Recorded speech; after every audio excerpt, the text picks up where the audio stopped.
part 3 of our chapter 9 video lecture. So we left off going over the deductions from your gross pay to get to your net pay. We discussed deductions for Social Security taxes, Medicare taxes, which are what we call FICA taxes, the Federal Insurance Contribution Act. We went through the calculation of how to determine the amount withheld for federal income taxes based upon using the percentage approach. The state income tax amount, again, is going to vary from state to state, but typically, if the state does charge taxes, it's also based upon your marital status, the number of allowances you're claiming, how often you're paid, and how much money you earn. The deductions for health insurance we call a voluntary deduction, deductions not mandated by federal or state law, but because of an agreement between the employer and the employee. So if you have dental coverage, visual, health insurance, participate in your company's 401k plan, we call those deductions voluntary because they're not required by federal or state law. So once you take those deductions, whether it is for Social Security tax, Medicare tax, income tax, etc., subtract all the deductions from your gross pay amount, and that would give us the net pay amount. Next up, we want to talk about the responsibility of the employer. We understand that when it comes to the FICA tax, let's go back there for a second. Whatever amount is paid by the employee for FICA taxes, Social Security and Medicare, these amounts have to be matched by the employer. So the employer must also pay to the federal government Social Security taxes and Medicare taxes on behalf of each of their employees. Again, they're going to pay the exact same amount that the employees paid each pay period to the federal government for both Social Security taxes and for Medicare taxes. Next, we have unemployment taxes. FUTA and SUTA, they're cousins.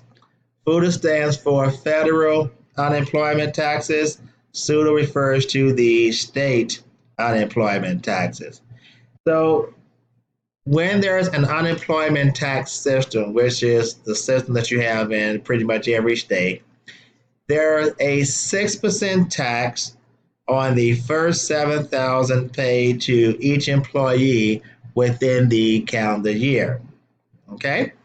What that means is that, let's say you have 5 employees. For each of those employees, you're going to be taxed on the first $7,000 earned by each of those employees. Once they've earned more than $7,000 in that year, the employer does not have to pay any more unemployment taxes on that employee until the next calendar year. So what we have is 6% for federal unemployment taxes. However, for most states, there's a federal and a state unemployment tax. 5.4% is a common rate paid by most states for state unemployment taxes. And what happens is that if you're paying 5.4% in state unemployment tax, then that's considered to be a credit. You only pay the difference of 0.6% in the federal unemployment taxes. So the rate assigned to the state, as well as the amount paid to the federal, when you combine those two together, they'll equal 6%. So once again, there's a credit against the federal unemployment taxes for the amount paid for state unemployment taxes. So if the rate assigned to that state is 5.4%, then every company in that state pays 0.6% in federal unemployment taxes. Now it gets a little tricky because although 5.4% is the rate assigned to most states for state unemployment taxes, some states offer what's called a merit rating system that lowers the amount they'll pay for state unemployment taxes. What that means is that for those companies who maintain steady employment conditions, meaning that they do not have a lot of employees filing for unemployment. They're rewarded with a state unemployment tax rate lower than the rate assigned to that particular state. For example, in Missouri, 5.4% is the state unemployment tax rate. However, there are certain companies that pay less than 5.4% of state unemployment taxes. Some pay higher than 5.4 for state unemployment taxes.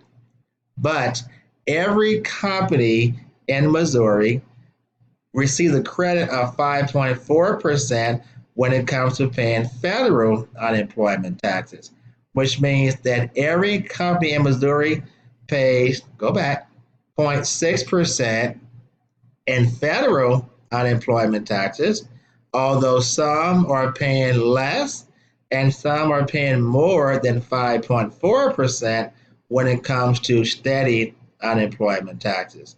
So the way it works is that the more employees that you have filing for unemployment, that means you have a poor employment record, you're going to pay a higher state unemployment tax rate. If you have fewer employees filing for unemployment, you're rewarded for that, and you're going to pay less than 5.4% in state unemployment taxes. For example, assume we have a company who has total wages of 20,000 and 4,000 of those wages are exempt from state unemployment taxes. Now remember that only the first 7,000 earned by each employee is subject to state and federal unemployment taxes. So we're saying that of that 20,000 earned by the employees, 4,000 of that was not subject to state or federal unemployment taxes. So for those employees, it means that they've already earned more than $7,000 for the year. So the taxable wages would be 20,000 minus 4,000 gives us 16,000 in taxable wages. Now for this company, they're paying 5.8% in state unemployment taxes due to a poor employment record. However, they'll still have to pay the 0.6% when it comes to paying federal unemployment taxes. So you'll multiply the taxable wages times 0.58% to get the amount paid for state unemployment taxes. Take the taxable wages times 0.6%, which is 0.006 as a decimal, and they'll pay $96 when it comes to paying the federal unemployment taxes. Keep in mind that unemployment taxes are always paid by the employer. These taxes are never paid by the employee. Okay? So let's do a couple of drill problems now just to make sure you understand these concepts. So we have an employee. It is showing the hours worked for the week. They work 39 hours. They're paid $7.95 per hour. Therefore, their gross pay will be the hours worked times 7.95. They will earn $310.05. Okay.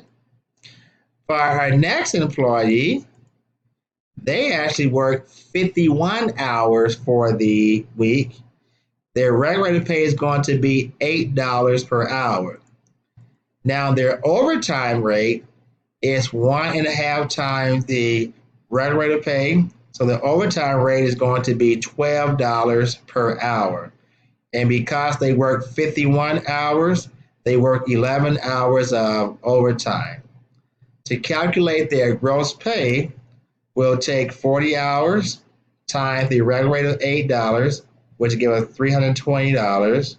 We'll take the overtime hours, of $11, 11 hours times the overtime rate of $12, which gives us the $68.40. Therefore, the total amount of gross earnings would equal $452. And let me see something because there's an error on my calculation. Sorry, because 11 times 12 is not 68.40. Hold on. Made a calculation error there. Let me put on my calculator really quick. Really quick. Where's my calculator on my phone? I know you have one too. Yeah, so 11 times 12 is actually $132. So this number here should be 132, not 68.40. And so add 132 plus 320. So their total gross pay should be 452. So this number is right, but somehow that number was wrong. So the 452 will be the total earnings by this employee. Okay. Next, we're looking at the piece rate pay, where you pay based upon your productivity. Right here, unit produced is 480. They're paid $3.50 per unit. Stop that. Therefore, the gross amount earned will be $1,680. Now, for this one, it's going to be piece rate again, but it's going to be different levels.